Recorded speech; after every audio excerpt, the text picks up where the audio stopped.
আসসালামু আলাইকুম ওয়া রাহমাতুল্লাহি ওয়া বারাকাতুহু। আমরা বঙ্গোপসাগরের এমন একটা জায়গায় এসেছি, এক পাশে সাগর, এক পাশে পাহাড়, বিশাল বিশাল পাহাড়, সাথে সাম্পানগুলো দাঁড়িয়ে আছে, মাছ ধরার ট্রলার, এগুলো দিয়ে মাছ ধরা হয়। এরা সমুদ্রে যায় মাছ ধরার জন্য এই ট্রলারগুলো দিয়ে। প্রতিটা ট্রলারে 5 থেকে 7 জন জেলে থাকে, যারা মাছ ধরে নিয়ে আসে প্রতিদিন। তাদেরকে জিজ্ঞাসা করে জানতে পারলাম প্রতিদিন তারা প্রায় 20,000 টাকা মতো মাছ ধরে। তো ভাগ্য ভালো থাকলে 50-60 হাজার টাকারও মাছ ধরা পড়ে।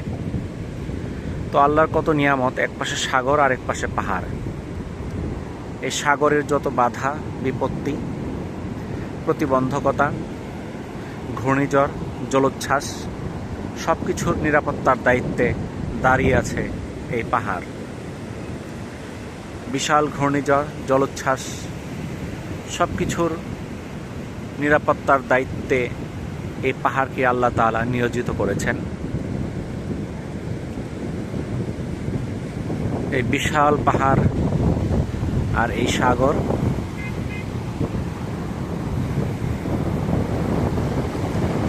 বিশাল ঢেউগুলো এদিকে আসতেছে।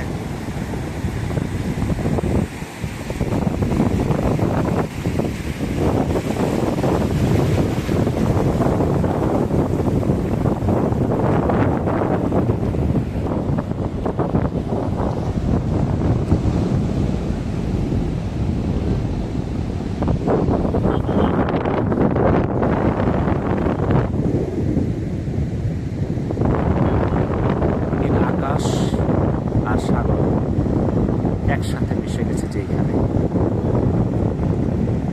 কি অসাধারণ দৃশ্য! মহান আল্লাহ তাআলার কি অপূর্ব সৃষ্টি! এক পাশে সাগর, এক পাশে পাহাড়। আল্লাহ তাআলা কত মানুষের কর্মসংস্থানের ব্যবস্থা করেছেন এই সাগর থেকে।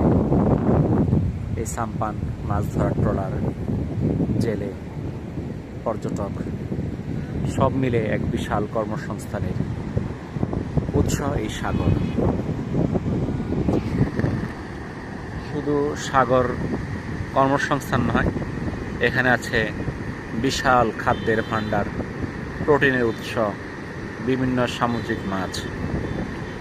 এই সাগরের বিস্তীর্ণ জলরাশিতে রয়েছে অসংখ্য মাছ, জীবজ প্রাণী বৈচিত্র্য এই সাগর ধারণ করে আসছে। এই সাগরের শান্তরূপ হয়তো দেখতে অনেক সুন্দর, কিন্তু যখন এই সাগর উত্তাল হয়ে যায়, অশান্ত রূপ, তখন যা মানুষের ভীতির সঞ্চার করে। মানুষ ভীত হয়ে যায়।